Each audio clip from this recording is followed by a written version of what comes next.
This expansion's oozing with character that it's different. It really is. To where it was in the past. Like, we used to... A year ago, we were in the land of Alex Strasser monologues. Yeah. How did that change so quickly? Now we're just in the land of... Like, how did it change so quickly? Because they made Alex Strasser monologues 2 years ago. Yeah. They had set that relatively in stone 2 years ago. So it's actually a lot has changed in 18 months. Like, a lot, yeah. I suppose if people have the will, they have the backing from their leaders, which I think they must have had, which is important. And I suppose pretty clear feedback, pretty clear direction. Yeah, fair. It is astounding. Like, you can tell a lot of the strengths and a few of the weaknesses, but only in a small way, are still there from Dragonflight. But it's like mostly the strengths have been carried over, and new strengths are here. And I think, because that's a good point you bring up, Anthony, there's plenty of cringe, saccharine dialogue in there. It's just better overall. Yeah. The strengths are making the weaknesses look substantially less frustrating by comparison. It is more than the sum of its parts. Yeah, because that is the big thing. Yeah, I am still like, it's not perfect. There's still, like, I still think the speed of the campaign was blistering fast. I think that without having a billion years of characters already there, they may struggle, because the way they even introduced new characters to us was foils for existing ones. Like, Farron wouldn't work half as well as she does if not for her being the counter to Anduin being so, like, lost. Thus making it a really slick way of introducing a new character. It's and really good. immediately It's really smart. Purpose. It's brilliant. It does make me, like, kind of slightly wonder if they could do that without having the crutch of all characters for the future. Well, I think the thing Possibly, is, slowly over time, you know, in 3 years' time, instead of Anduin, it might be Farron who's taking on the leading role. Yeah, but and the point is, it's happened. It's been a natural transition, rather than maybe what they've experienced over in the other MMORPG, where it suddenly went from you and the Scions on an adventure to the Scions are here and here's a bunch of new people, and people sort of felt it was a bit jarring. Yeah. Whereas here, I feel like they blended it quite well. So I feel like I had a good experience with characters that I know of, but in a way where I was quite well introduced to new characters. Actually, I felt, you know, that thing of like the band is going to play some new material, but everybody's waiting for the old material. I didn't feel that problem this time around. Yeah, because they made sure and tie everything together very, very well. Yeah. Even with like the speaker and the high speaker and the dark iron, like the machine speakers just being, here's dark iron too. But it worked because of how they built them on top of the earthen. Yeah. You're like, well, these are obviously just more dwarves. It's obviously just for Magni and Moira and Dagran to like have a place and for that connection to be immediate. And then you go, just because it's obvious doesn't mean there's anything wrong with it. Yeah. Because the execution was good enough.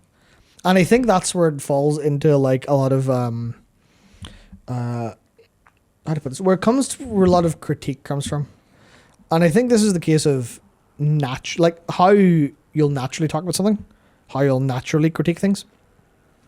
Because if I wanted to say, if I were to say, I'm going to sit down and bring as much feedback as I possibly could to the World of Warcraft team, I don't know if they'd ever read it or give a shit about what I have to say, but you know, for the sake of it, if I was like, I'm going to critique it all, I would have a lot more negative things to say about it than I do when I'm just talking about it. Yeah. Because none of those things matter to the experience quite as much, and actually, compared to when there was nothing good to kind of go, well, not even like, okay, only talk about the good bits, but more in the case of anything that would have bothered me in Dragonflight doesn't bother me now because I have something that's making me happy. You have something to talk about, and it makes me think of the game that is maybe a 75 on OpenCritic, but it's a 96 in Steam.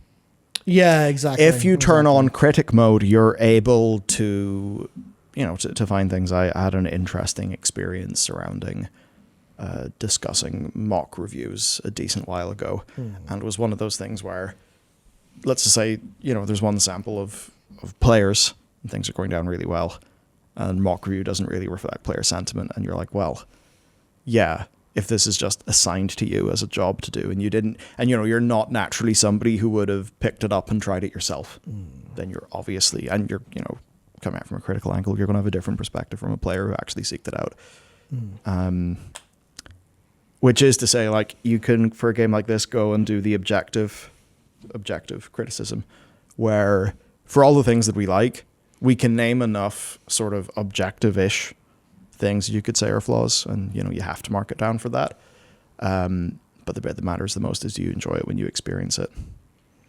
In which they are doing I think they're doing a really good job. Some of that they won because they took away the fat. Now, in trimming the fat, they definitely clawed away a lot of tasty meat.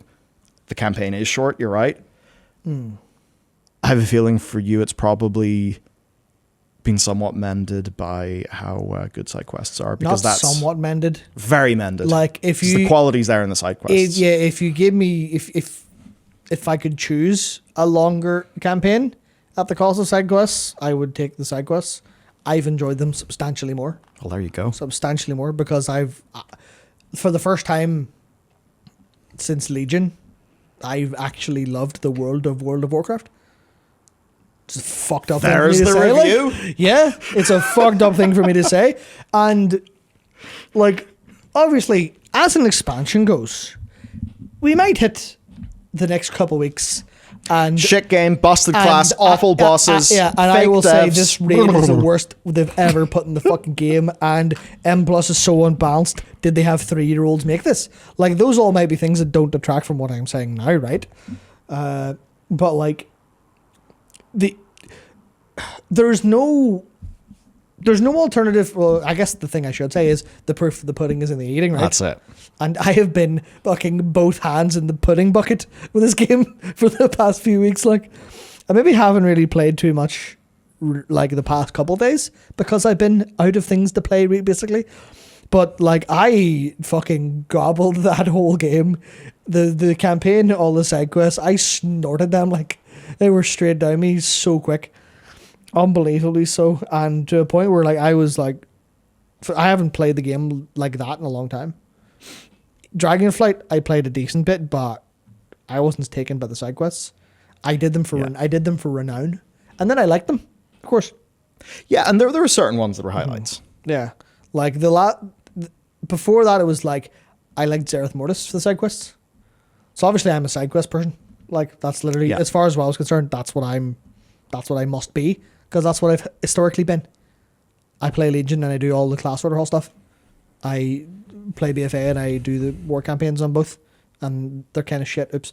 But I play Shadowlands, and the part of Shadowlands I like the most is the initial round of side quests in a couple of zones, and then Zereth Mortis side quests, which were good.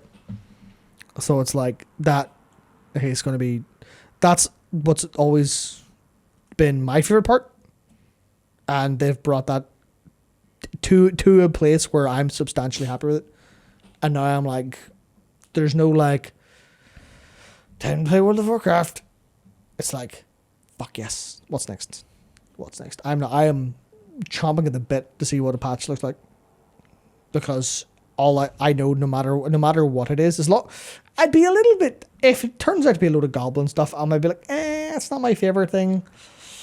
I would trust the execution. I doubt it'll be just goblins. Yeah. I mean, I do feel similar, just I'm naturally always interested in goblins. Yeah. Actually, I will say something about the goblin stuff for an update for how I'm thinking about it. Because obviously we saw 11.1 Goblin Raid item. Goblin Raid sounds like the Undermine Goblin. It's a wee side quest. Fucking who gives a shit about these wee bastards?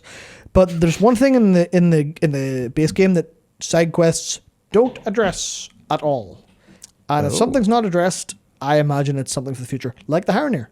Haranir are very lightly addressed, but Orwyn is dancing in the fucking cinematic. Must be a part to her. The Dark Fuse. Dark Fuse Enforcement. Yeah. Obviously, there's Goldie Barnbottom in the Cinderbrew Meadery. There is the Venture Company in Ashcat. But in the Ringing Deeps, you'll find the Dark Fuse. Dark Fuse Enforcement. And the only hint of what they may possibly be is one, that they're pack of bastards. 2, their mechs are, their like tint on their mechs, like the framing, is painted purple, and they're called Dark Fuse.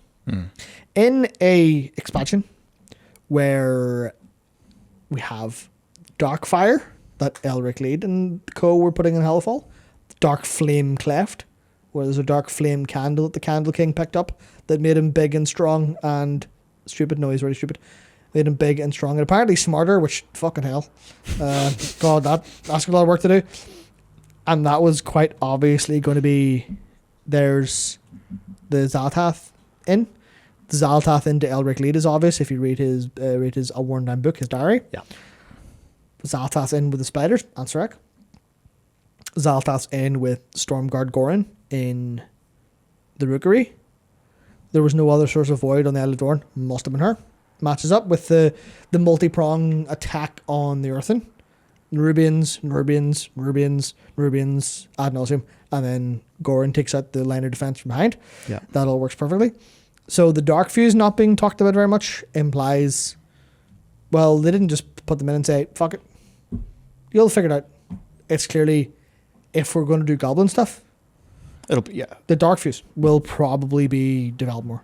Yeah. Dark Fuse enforcement. And if they're called Dark Fuse, I imagine it's Zaltath showed up and went, Might be some void. here boys, here's some void magic. Here's how to be smarter or Would stronger you or like something. some money? Yeah. How much is Zaltath paying them? Yeah, that's a good point. It's like, does Zaltath just have loads of money somewhere? Probably. How could Zalatath? Oh, Obvious. The Dalaran Bank. that's why she did it. The Got it. Dalaran Bank, The yep. Dalaran. Yeah. Yeah, I was, exactly. right, I was split between you going between something like that and Gallywix. Yeah, Gallywix is, I don't know, all those feet pics paying up. Yeah, that's it, yeah. That's it. No, she gives them away for free. She does. She just floats about there. Maybe, or maybe her top of funnel's just so successful that. Yeah. The compound interest. That's right. Yeah, she actually put like a couple copper in the bank 20,000 years ago and should have went, I here you go. I want to know if that was her in Season of Discovery. Of course it was. Because it can't Of course be it her was. as her. Sorry, it has to be a time thing then. No. She didn't have her body. It could be her controlling other wheelers. Did she have? I don't think she had a night elf leader at that point though. No. Or sorry, not leader. Victim. She was not accounted for in that entire period. Oh yeah. Like, that's yeah, literally- we we literally- don't know yeah. anything before or anything after Natalie Celine. Yeah. Is my head right? Yeah. It was Okay, from yeah. Natalie Celine to where we got her in Legion. We don't know when she was picked up for her appearance. Yeah. So Season of yeah. Discovery. Yeah, is kind of like telling the tale of how she got to where we find her in Legion. Slowly but surely. Slowly but surely. That's And kind not of even yeah, literally, it's it's just she was doing stuff the whole time. neat. Yeah. Yeah. And then they're going to have to be really funny. They're going to have to like edit footage of Season of Discovery Zaltath into old videos of people playing on CRTs when they're children. And you see Zaltath on the screen. You're like, she was there the whole time. A little bit of, what do you call it? Just we better gaslighting for everyone. Was the Violet Hold full of prisoners at the time of being yeeted by Zal? Yes, it was. Because there are rotating rares on the shore where Dalaran crashed that are prisoners from the Violet Hold. And there's also, if you're a warlock or a demon hunter, there's a demon that broke free from the Violet Hold that you have to hunt down in the Ringing Deeps. Very cool. Yep. It's literally class-specific quests for just those two. Good. Very cool. Well, thank you, Matt. You're very welcome. You've done very big, deep thinking work.